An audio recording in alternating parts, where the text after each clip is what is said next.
again, don't start hating me on this one, but for those that are starting with exercise, my fifth one and my last one is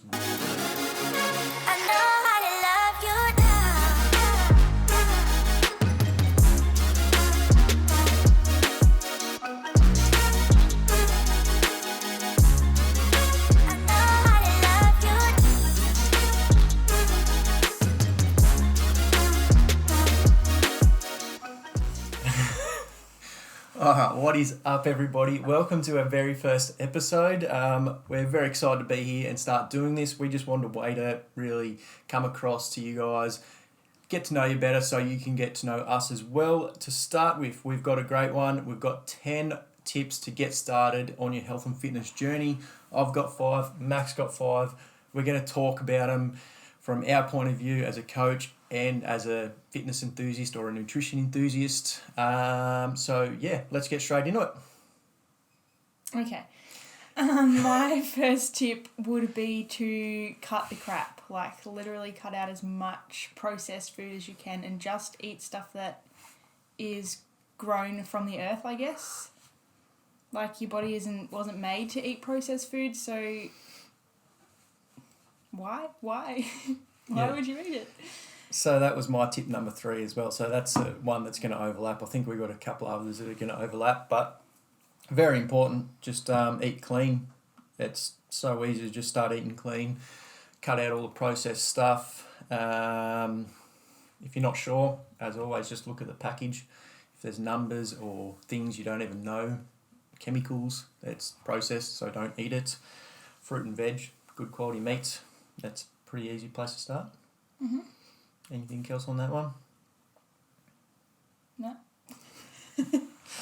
All right. My first one is water and more of it. Simplest thing most people can do on their health and wellness journey to start with is just drink more water. Quite simple, easy to do. Just carry a water bottle around with you, keep filling it up. And filtered water. I recommend filtering your water. We've got a water filter from the supermarket, works well, stores in the fridge so it's always cold.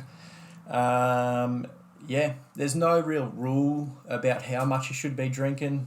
Basically, if you're going to the toilet every hour, you're drinking way too much, and if you're only going to the toilet once or twice a day, you're probably not drinking enough.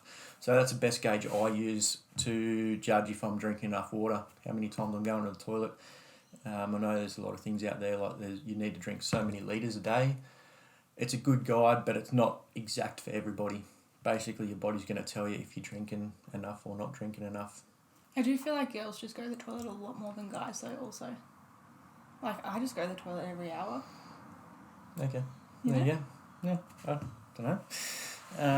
I go to the toilet a fair bit, but again, I guess the colour of your wee is going to depend on that as well.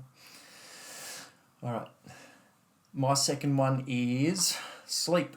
And again, before you even start picking up any dumbbells, going to the gym or anything like that, you probably should focus on your sleep a little bit more.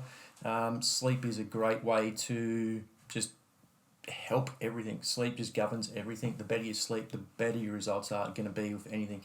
And that just doesn't mean about your health and fitness goals, your mental goals. If you're studying for an exam or trying to read better, sleep is just going to govern it all. Sleep was my third one also. I feel like having a sleep routine is really important and people take it for granted because it's like 8 hours of your day and you just go to bed and expect to sleep well. So we wear blue light blockers every night before we go to bed for probably 2 hours-ish. Try not to go on our phones as much, and you can actually change your phone to like a yellow colour so that it helps your melatonin levels, I guess, a little bit. But blue light blockers are literally a game changer. Yeah.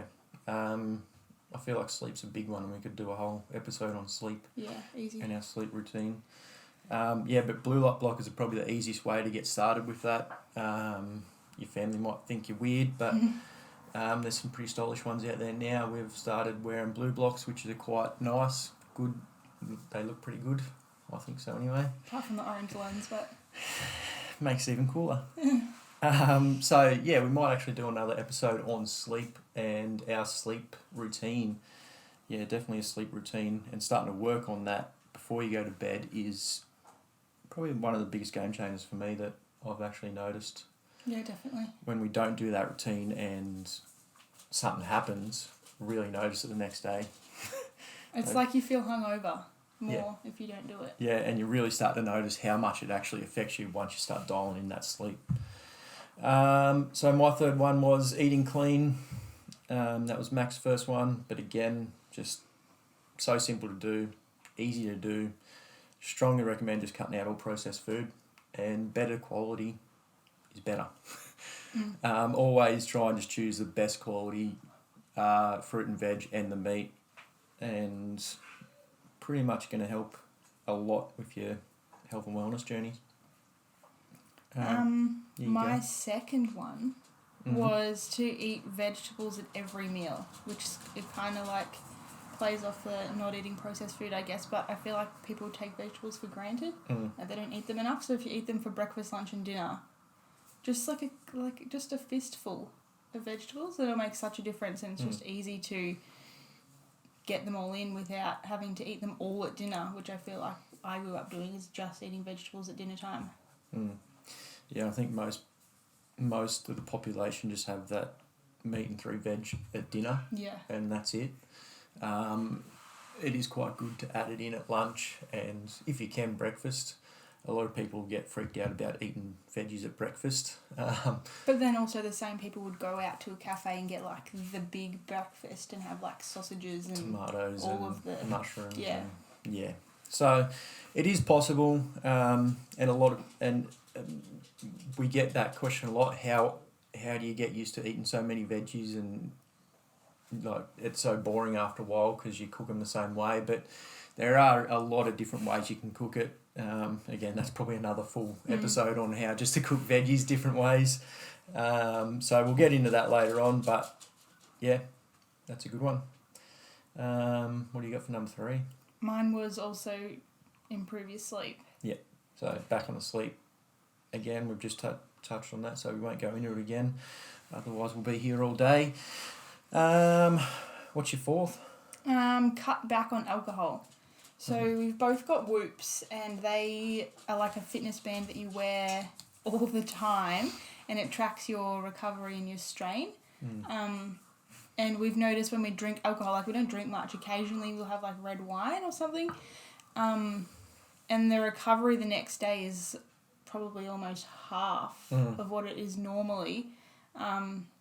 And it just makes such a big difference when you don't drink it all the time, and then you have it and you can feel how shit your body feels, I guess. Yeah.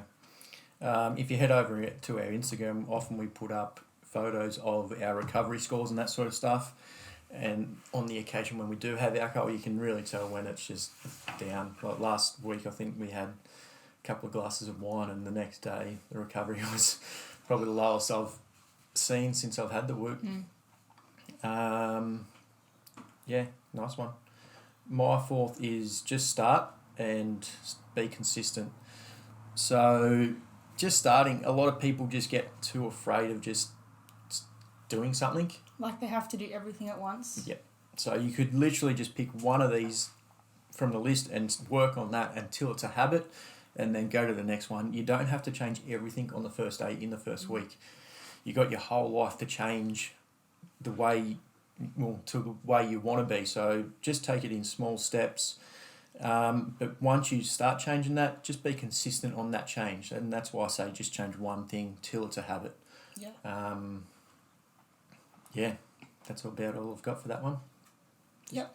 That's pretty much how like I do nutrition coaching too, is we spend like a fortnight creating a habit, sort of, because it takes about that long for you to get used to it, and then like change it. Just small changes though, like literally protein for 2 weeks and then vegetables for 2 weeks, so yeah, that really like sticks. Yeah, and I guess that's what I do for my programming for people as well.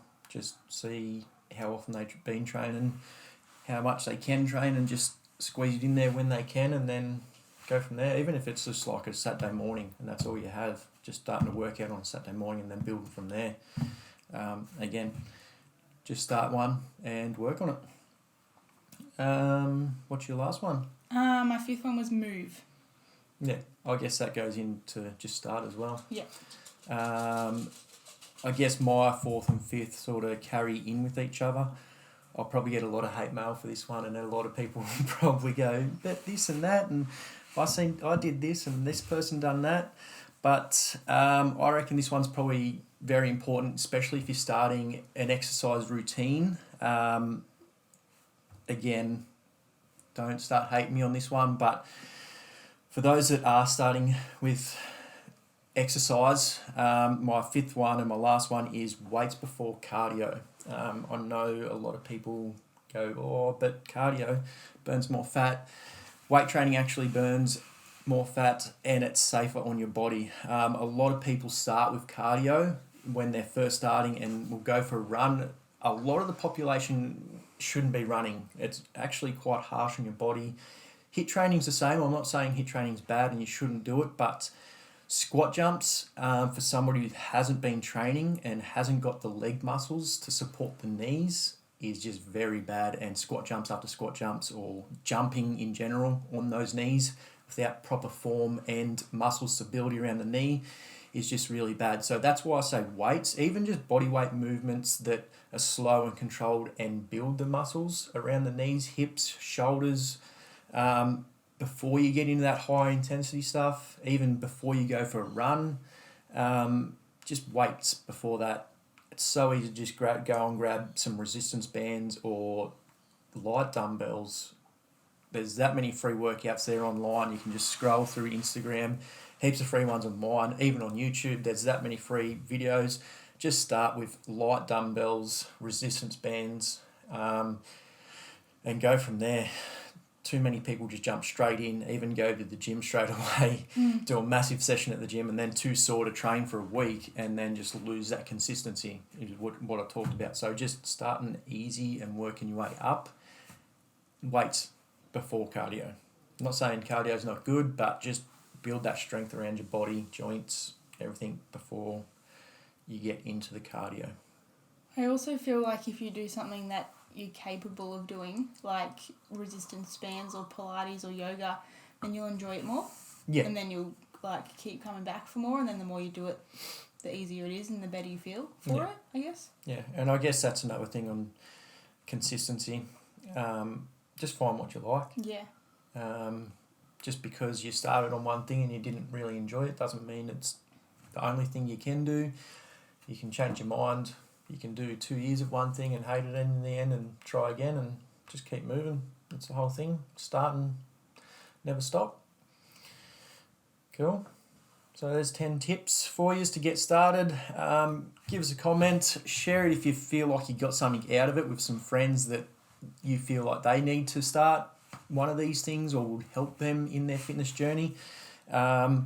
Consider hitting that subscribe button if you feel like you got something out of this. We are going to bring more videos like this. Yes, we've lots of more videos like this. So hit that subscribe button so you don't miss any episodes coming up. And yeah, give it a thumbs up if you liked it. And we'll see you in the next video. Yay! See, wasn't that bad?